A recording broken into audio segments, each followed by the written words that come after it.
గ్రామ పంచాయతీ ఎన్నికల్లో కాంగ్రెస్ పార్టీ అభ్యర్థులను గెలిపించాలని ప్రభుత్వ విప్ ఆలేరు ఎమ్మెల్యే బీర్ల ఐలయ్య అన్నారు. యాదాద్రి భువనగిరి జిల్లా మోటకొండూరు మండలంలోని కాటపల్లి గ్రామంలో గ్రామ పంచాయతీ ఎన్నికల్లో భాగంగా తెలంగాణ రాష్ట్ర ప్రభుత్వ విప్ ఆలేరు ఎమ్మెల్యే బీర్ల ఐలయ్య ప్రచారంలో పాల్గొన్నారు. ఈ కార్యక్రమంలో కాటపల్లి కాంగ్రెస్ పార్టీ సర్పంచ్ అభ్యర్థి పచ్చిమట్ల జయమ్మ మదర్ గౌడ్, మండల కాంగ్రెస్ పార్టీ అధ్యక్షుడు గంగపురం మల్లేష్, ఆయా గ్రామాల కాంగ్రెస్ నేతలు తదితరులు పాల్గొన్నారు. బడైనా గుడైనా ఇండ్లైనా వాళ్ళు అర్థం మాట్లాడలేక అంతే కదా. నేను అంత దూరం నుంచి కొట్టుకోని ఎందుకు వచ్చింది జర రాదు. నేను ఒకటే చెప్తా తల్లి, మనకు కొట్లాడి తెచ్చుకునే తెలంగాణ. ఆ రోజు ధర్నాలు చేసినాం, దీక్షలు చేసినాం. తల్లి సోనియమ్మ కరుణించి మనకు తెలంగాణ ఇచ్చింది. ఆ రోజు మనం తెలంగాణ ఆంధ్ర విడిపోయేటప్పుడు మనది ధనిక రాష్ట్రం. అంటే ఇంటి నిండా పైసలున్న ఇల్లు. ఇద్దరు ఏర్పడితే మనం ఇంత ఎకరమో అర్ధెకరం ఇస్తాం, ఆస్తిస్తాం, అప్పుట్టి అప్పేస్తాం. కానీ మనం ఏర్పడేటప్పుడు 16,000 కోట్ల మిగులు రాష్ట్రంగా మనం ఉంటే ఆ రోజు కేసీఆర్ మాయమాటలు చెప్పి నేనే కొట్లాడినా, నేనే తెచ్చినా అని చెప్పి 2 సార్లు మనల్ని మోసం చేసి ముఖ్యమంత్రి అయిండు. మరి ధనిక రాష్ట్రానికి ముఖ్యమంత్రి ఉండు, ఈడప్పుడు ఆ ఎమ్మెల్యే కూడా టీఆర్ఎస్ ఉంది, మరి అప్పుడు సర్పంచ్ కూడా టీఆర్ఎస్ ఉండు. ధనిక రాష్ట్రంలో మనకేమైనా వచ్చిందా? ఇండ్లు వచ్చినాయా? రేషన్ కార్డులు వచ్చినాయా? మా వడ్డీ లేని రుణాలు వచ్చినాయా? కనీసం సన్న బియ్యం వచ్చినాయా? మీ పేదోళ్లకు 200 యూనిట్ల ఉచిత విద్యుత్ వచ్చిందా? రైతుకు రుణమాఫీ చేస్తాని, 1,00,000 రూపాయలు చేస్తాని 5 ఏళ్ళు పావులా అవి మిత్తికి పోయినాయి. మరి ధనిక రాష్ట్రంలో ఇవన్నీ కాలే. మీరు ఆలోచన చేసిరు. ఆయనకు 2 సార్లు వేస్తే రాష్ట్రాన్ని ఖరాబ్ చేసినని మీరందరూ ఐక్యంగా మీ బిడ్డగా ఆలోచన గెలిపించారు. అప్పుడే తెలంగాణకు మనం మళ్ళీ ఇప్పుడు ముఖ్యమంత్రిగా రేవంత్ అన్న, ఎమ్మెల్యేగా నేనున్నా. 16,000 కోట్ల నుంచి అవి తినేసి ఇంకా 8,000 కోట్లు ఇస్తే అప్పు చేస్తే మనం దానికి ముఖ్యమంత్రి అయినాం. ఇలా 16,000 కోట్లు 5,000 కోట్ల అప్పున్నా కానీ మనం ఇచ్చినటువంటి హామీలు గతంలో ఇప్పుడే మదన్ చెప్పిండు. కాంగ్రెస్ పార్టీ రాజశేఖర రెడ్డి ఉన్నప్పుడు 150 ఇండ్లు వచ్చినాయి. ఏ ఊర్లైనా ఇందిరం ఇల్లు లేని ఊరు లేదు. కేసీఆర్ ఏమన్నా ఓట్ల కోసం కాంగ్రెస్ వచ్చాక 70 ఇండ్లు నాకు అధికారం ఇస్తే డబుల్ బెడ్రూమ్ అన్నాడు. నేను మా అమ్మల్ని అక్కల్ని అడుగుతున్నా, ఈడ ఒక్క డబుల్ బెడ్రూమ్ వచ్చిందా? అమ్మ వచ్చిందా? మరి ధనిక రాష్ట్రంలో డబుల్ బెడ్రూమ్ ఇవ్వకపోతే అప్పుడే తెలంగాణలో ఇన్ని అప్పులున్నా వాళ్ళన్ని తప్పులు చేసినా మనం ఈడ 25 ఇండ్లు ఇచ్చినాం. ఒక్క ఆలేరుకే 3,700 ఇంధనం ఇళ్ళు వచ్చినాయి. 10 ఏళ్లలో ఒక్క ఇల్లు లేకపోతే మనం ఒక్కటే సంవత్సరం. ఈ వచ్చిన 25 ఏళ్ళు పోయిన సంవత్సరం. ఇప్పుడు జనవరిలో మళ్ళా 25 వస్తాయి. కానీ 50 రాసి మా మదరన్న చూస్తా దాన్ని బట్టి చూడు. అంటే ధనిక రాష్ట్రానికి అప్పుల రాష్ట్రానికి తేడా. 10 ఏళ్ళుగా రేషన్ కార్డు వచ్చిందా? 10 ఏళ్ళుగా రేషన్ కార్డు ఇవ్వలేదు. పిల్లలు పెళ్లి అయితేనేమో పుట్టుకునే రేషన్ కార్డు కట్టాయి. మరి రావని మాట్లాడే ఇప్పుడు బిడ్డ పెళ్లి చేస్తున్నావు రేషన్ కార్డు తెల్లారే కట్ అవుతుంది. మరి కోడలు చేసుకుంటే ఎక్కాలి కదా. కోడలు చేసుకుంటే 10 ఏళ్ళ పిల్లలు పుట్టే రేషన్ కార్డు లేకపోయాయి. ధనిక రాష్ట్రంలో రేషన్ కార్డు లేదు. ఈడ 90 మందికి కొత్త రేషన్ కార్డు ఇచ్చారు. 90 కుటుంబాలకు. పాత దాంట్లో పిల్లల పేర్లు ఎక్కినాయి. మరి ధనిక రాష్ట్రంలో నేను కార్డు మన పేద రాష్ట్రంలో ఇచ్చినాం. అందరూ ఏమంటారు కదా, రేషన్ కార్డు అంటే బియ్యం కార్డే కదా, బియ్యమే వస్తాయి కదా. కానమ్మా, తెల్ల రేషన్ కార్డు అనేది పేదోడి ఆత్మ గౌరవానికి ప్రతీక. తెల్ల రేషన్ కార్డు అంటే ఆత్మ గౌరవం మనకు.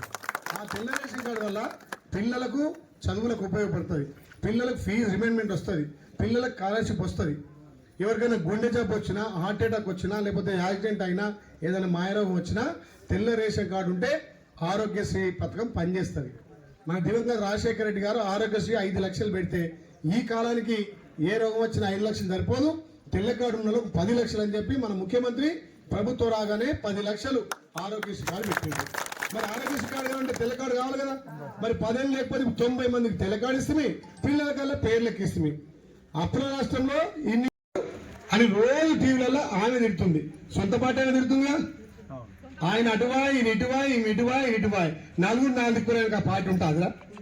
పలిపోయిన కొండే కదా ఉంటుందా? మన కాంగ్రెస్ కన్నతల్లి లాంటి పార్టీ, పేదోళ్ళ పార్టీ కాంగ్రెస్ పార్టీ. ఇలా అప్పులున్నా రేషన్ కార్డులు ఇస్తున్నాం, ఇండ్లు ఇస్తున్నాం, 200 యూనిట్ల ఉచిత విద్యుత్ ఇస్తున్నాం, వడ్డీలో రుణాలు ఇస్తున్నాం, రైతన్నకు ఏకకాలంలో 2 లక్షలు రుణమాఫీ చేస్తున్నాం, రైతు భరోసా ఇస్తున్నాం.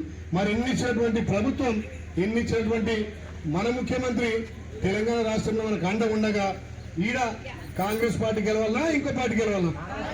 అవునా? మరి గెలిపిస్తారా? నేను మాటిస్తున్నా, మీకు నేను మాటిస్తున్నా, నాకు పెద్దన్నగా మదరన్న అండ ఉన్నాడు. నేను మదరన్నకు అండ ఉంటా. నాకు పైనుంచి ముఖ్యమంత్రి ఎన్ని ఇవ్వడానికి సిద్ధపడు.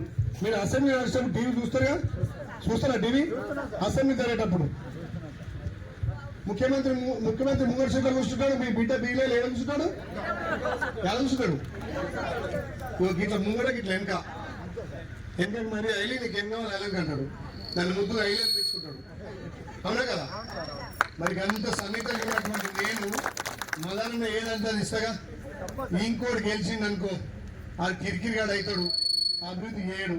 ఎందుక మనిషి ఒకటన్నా 4 తారీఖు వేసుకొని పోతాడు. డాక్టర్ బిఆర్ అంబేద్కర్ మన దేవుడు మనకు ఒక ఆయుధం ఇచ్చిండు. ఆయుధం ఏంది? ఓటు. నీ గ్రామాన్ని అభివృద్ధి చేసుకునే వ్యక్తికి నువ్వు ఓటు వేసుకో. మరి మాదాల తన పైసలు లేవు, పక్కన తన పైసలు బాగున్నాయట. మరి ఓటుకు పైసలు ఇస్తే వేసారు, అన్ని మన పైసలే. ఇచ్చినా తీసుకొని మదరన గుర్తేంది మీరు మొగలా రాదురే. ఇందుకే మా ప్రభుత్వం మహిళలకు పెద్దపీట వేస్తుంది. మళ్ళా మీ ఒకరిని ముందు కంటారు. మా అక్కలు చెప్తారు రాగురి, మీరు ఇప్పుడు చెప్తారు మరిచిపోతారు, కానీ వాళ్ళు డబ్బులు వేసేదాకా. అవునా కాదా తమ్ముడు? ఏ పేరు నీ పేరు? అవునా కదా? అందుకే మా అక్క చెల్లెళ్ళు మాట మీద ఉంటారు. ఇంకో ముచ్చట చెప్పాలి, ఈయన చూస్తుంటే ఎంత కళ. మా అమ్మ మా అక్క ఆ చీరలు ఎంత మంచుకున్నాయి. గతంలో 60 రూపాయల చీర ఇచ్చి మా ఆడబిడ్డల ఆత్మగౌరవాన్ని దెబ్బతీసిండు. నేను ఒలిగొండ నుంచి కాటపల్లి వచ్చే వరకు ఆ షేర్ల పొంటి, శలకల పొంటి, బాయికాడ, గడ్డెవల కాడ బతుకమ్మ చీరలు ఉండే. ఇవాళ మనం ఇచ్చే చీరే ఎవరైనా బాయికాడ వేస్తారమ్మా? వేస్తారా? మా చెల్లె కట్టుకుంటే ఎట్లు చూడు, మా అమ్మ కట్టుకుంటే ఎట్లు చూడు. అంటే రేవంత్ అన్న మీకు తల్లిగారింటికి నుంచి వచ్చిన చీర పంపించినట్టు పంపించిండు. మీరు ఇంట్లో మీకు అందరు తెలుసు, మన ఇంటి ఆయన 1 లక్ష రూపాయల చీర కొనుక్కొచ్చి నేను చీర తెచ్చానంటే చూసి ఆ చీరని అంటాం. అదే మీ అమ్మనో మీ నాయనో మీ అన్ననో ఇంటికాడ 1000 రూపాయల చీరని మా పుట్టింటి చీర మా అమ్మగారు పెట్టిండు, మా అన్న పెట్టిండు, అంతేనా కదా? మన పెరిమిటి 1 లక్ష రూపాయలు కొనిచ్చినా చీరగా అంటాం. కానీ అదే తల్లిగారింటికి అమ్మలకు, మా అక్కలకు, చెల్లెళ్లకు, మా అన్నలకు, తమ్ముళ్లకు పేరు పేరున ధన్యవాదాలు తెలియజేస్తూ మా మీడియా మిత్రులు కూడా స్వాగతం తెలియజేస్తూ ఈ కాటపల్లి గ్రామానికి నేను రుణపడున్నా. ఈ కాటపల్లి గ్రామానికి నేను రుణపడున్నా. ఆ రోజు ఒక్క నిమిషం తల్లి, ఆ రోజు నేను ఇక్కడనే చౌరస్తాలో మీ బిడ్డగా వస్తే మంచి మెజార్టీ ఆస్వాదించి నన్ను అసెంబ్లీకి పంపారు. ఇక్కడ నేను గెలవగానే ఆడ మన ప్రభుత్వం వచ్చింది, మన రేవంత్ అన్న మన ముఖ్యమంత్రి ఉండు, మీ బిడ్డగా ఎమ్మెల్యే గెలిచిన. మరి ఆ రోజు మీరు ఆస్వాదించారు కాబట్టి ఇవాళ మీ బిడ్డగా మీ గ్రామం వచ్చిన. ఈ రోజు మీ గ్రామానికి సంబంధించినటువంటి ఎలక్షన్ సర్పంచ్ అంటే గ్రామానికి ఒక పెద్ద దిక్కు లెక్క, గ్రామ ప్రథమ పౌరుడుగా గ్రామానికి ఏం సంబంధించిన ఏ అభివృద్ధి కార్యక్రమాలు కావాలన్నా అడిగి తెచ్చే ఇక్కడ నాయకుడు కావాలి. మరి అలాంటిది ఇవాళ మీ మదరన పేతల్లి జయమ్మ మాదర్ గారు రాజకీయ అనుభవం ఉన్న వ్యక్తి, గతంలో ఎన్నో పనులు చేసి ఎంపీటీసీగా కూడా గ్రామానికి సేవ చేసి మరి పోయినసారి కొన్ని కారణాల వల్ల ఓడిపోవడం కూడా జరిగింది. ఓడిపోయిందా? మరి ఓడిపోయింది. గెలిచోవడం చేసిందా? ఏం చేయలేదా? మరి మీరు ఇప్పుడు ఆలోచన చేసి మీ బిడ్డగా నేను ఎమ్మెల్యే ఉన్నా కాబట్టి అమ్మ పోతల్లి జర్రా, మీ బిడ్డగా నేను ఎమ్మెల్యే ఉన్నా కాబట్టి అక్కడ మన ప్రభుత్వం పెట్టుకోవాలి. ఎందుకంటే ఈ గ్రామాన్ని దృష్టిలో ఆయనకు ఉన్నది. ప్రతి రాబోయే రోజుల్లో అన్న ఈ గ్రామానికి కావాల్సినటువంటి ఒక ప్రత్యేకంగా శ్రద్ధ మిమ్మల్ని కోరుకునేది అంటే డ్రైనేజ్ విషయంలో అన్న అన్ని ముక్కులు ఇది ఉన్నాయి. ఇది ఒక్కటి ఫస్ట్ మీరు దృష్టిలో పెట్టుకొని దీనికి ఇచ్చేయాలి. అదేవిధంగా కొన్ని బజార్లలో కొన్ని సీసీటీలు అది ముఖ్యము. ఇక్కడ దేదలబాయి అని ఉన్నది, అది బండలబాయి, వాళ్ళకు కూడా ఒక సీసీ రోడ్డు పెట్టాలని ముఖ్యంగా ఇవి తీర్చారని సభముగా తెలియజేస్తున్నా. మరి అదేవిధంగా ఏమైనా మీ ఆమూల్యమైన ఓటు కట్టెల గుర్తుకు ఓటేసి మహిళలందరికీ గతంలో నేను చేసినటువంటి మనము రాజశేఖర రెడ్డి ఉన్నప్పుడు 160 ఇళ్ళు కట్టుకున్నాం. 150 ఇళ్ళకి మన ఆయనతో దగ్గర 190 ఇళ్ళు మన కాంగ్రెస్ పార్టీ ఇచ్చినవి ఉన్నాయి. వాళ్ళు ఎవ్వరు ఒక్క ఇల్లు కూడా ఇవ్వలేదు. వాళ్ళకి ఓటు అక్కలేదు. ఈ సభకు తెలియజేస్తున్నాం. ఇప్పుడు ఒక్క నిమిషం అభ్యర్థి మాట్లాడాలి. నమస్కారాలు అందరికీ.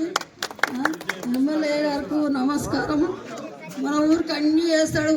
మహిళలు అందరికీ తల వంచి నమస్కారం. మన కాంగ్రెస్ పార్టీ కత్తెర గుర్తు మీరు వేసి గొలిపియాలి. మనకు ఐలాండ్ ఉండు, ఎమ్మెల్యే ఉండు, మనకు అన్ని పనులు జరుగుతాయి. మీరు కరెక్ట్ గా చేయాలన్నీ.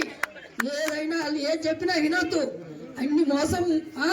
ఎవరైతే వ్యక్తి మంచిగా ఉంటుందో ఆ వ్యక్తిని ఏర్పాటు. మీకు అందరికి తల వంచి నమస్కారం పెడుతుంది. ఒక ఎస్సీ మహిళా కమ్యూనిటీ హాల్ 5 లక్షల తోటి మనకు మంజూరైంది. అది కూడా ఎలక్షన్ కోడ్ ఉంది కాబట్టి మనం ఆగిపోయినాము. ఎలక్షన్ కోడ్ అయిపోయినాక మనం అది మంజూరు చేసుకుంటాము. అదే మన గ్రామానికి ఆయన గెలవంగానే ఫస్ట్ మన గ్రామానికి వచ్చిండు.